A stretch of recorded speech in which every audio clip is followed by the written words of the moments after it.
Goku is about to battle a Tamagami. Dragon Ball Daima Episode 7. We begin the episode back at Korin's Tower as we learn that Bulma cannot fix the spaceship. It requires some sort of special material that is only in the demon realm, and as we got excited for Goku and Vegeta, as we got excited for Vegeta and Piccolo to join the fray, it turns out that ship won't fly.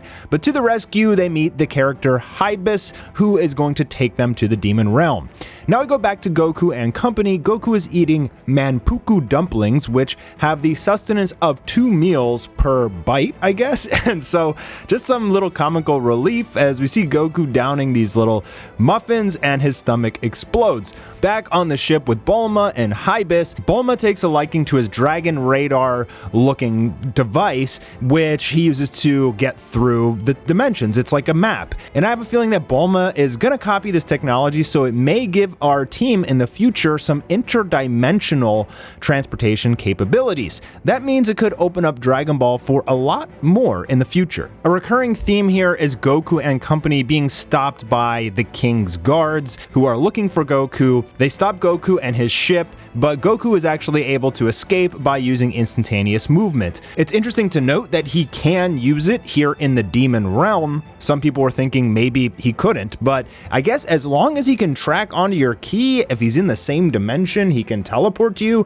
Does this mean that Goku may potentially in the future be able to teleport to other dimensions if he can lock onto a demon? That might be interesting, but maybe they'll explain that later on. So it turns out that most of the Majin in this realm have this kind of shock collar on them, which hinders them, and it also acts as like a GPS. So that's how they were able to find Goku's ship. Now, since Goku's hiding behind a bush, Glorio and Shin actually go a little bit ham here. They take on these guards and they take them out like they're nothing.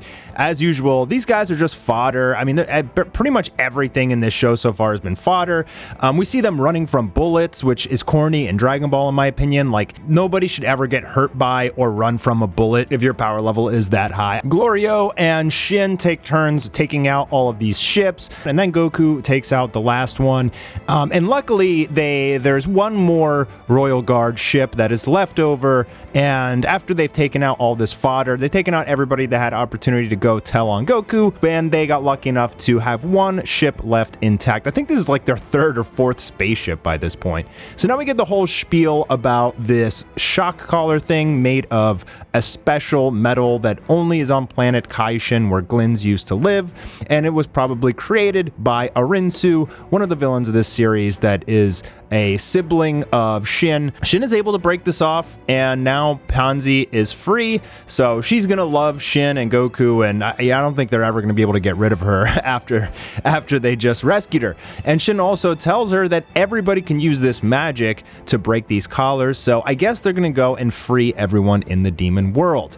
And probably most interesting in this whole episode is we get Shin's real name, Nahare. I guess it was about time because they called him Shin, and then they called the other Kaioshins, they just called him Kai, and then, you know, he needed a name to separate him from all of the other Kais at this point. So that we have it, Nahare. And Goku even tries to use it. He's like, doesn't feel right, I'm just gonna call you Kaioshin-sama. Goku gets the news that Vegeta and Piccolo are on their way, and everybody's like, well, shouldn't we wait for more fighters before we go challenge the Tamagami? But of course, Goku's like, no way, I want this fight first, and he wants to go heads up 1v1. We get introduced to Tamagami number 3. These guys are apparently some of the strongest fighters in the demon realms. There is 1 per demon realm, only 3 of them in total, and they each have a Dragon Ball in their chest. This guy in particular has a huge hammer that Goku is deathly afraid of. He's worried he's gonna get squashed like a bug, and comically, Glorio's like, well, you can just use your stick against it.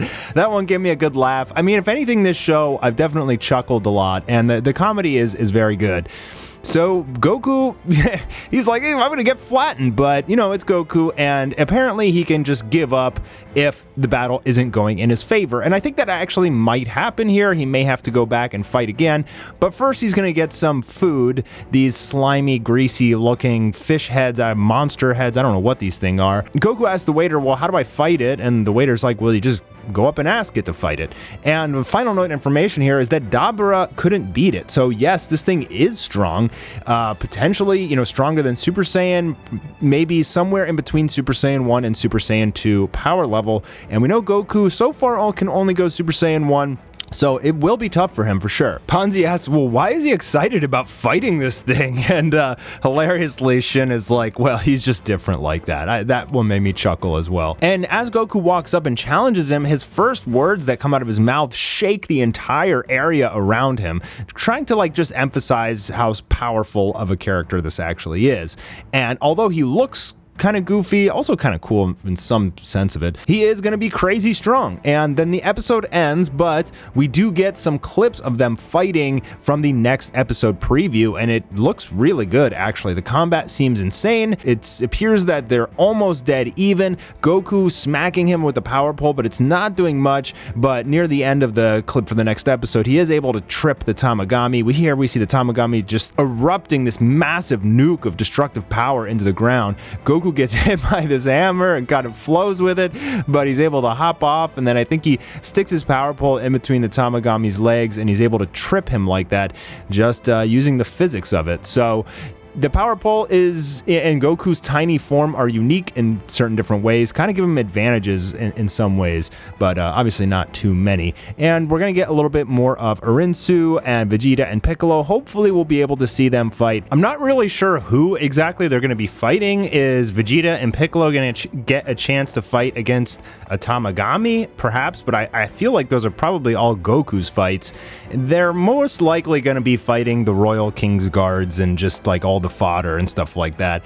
We'll get a little bit more to Gesu and King Goma, although we're not really attached to these characters yet. They haven't really done anything special, but I feel like the next episode is where Dragon Ball Daima is gonna really begin. We're gonna get a really good and a tough battle for Goku for a change. We've had 7 episodes of fodder, and this is gonna be the first episode that Goku actually has a challenge. We get to see how strong he actually is in, pushed to his limits in kid form. He could lose here. I have a good feeling, because it's only episode 7, it'd be a little weird that they already get a Demon Dragon Ball, but it could happen, and they could just space out getting all the other Dragon Balls throughout the series. But I feel like he might lose and have to get some sort of power up before he comes back at the end of the show and fights him. I'm pretty sure Goku's gonna go Super Saiyan 2 and Daima, but what else is he gonna get? Is he gonna need some unique form to Daima to beat these guys and all of the other Majins and stuff that are coming here in this series?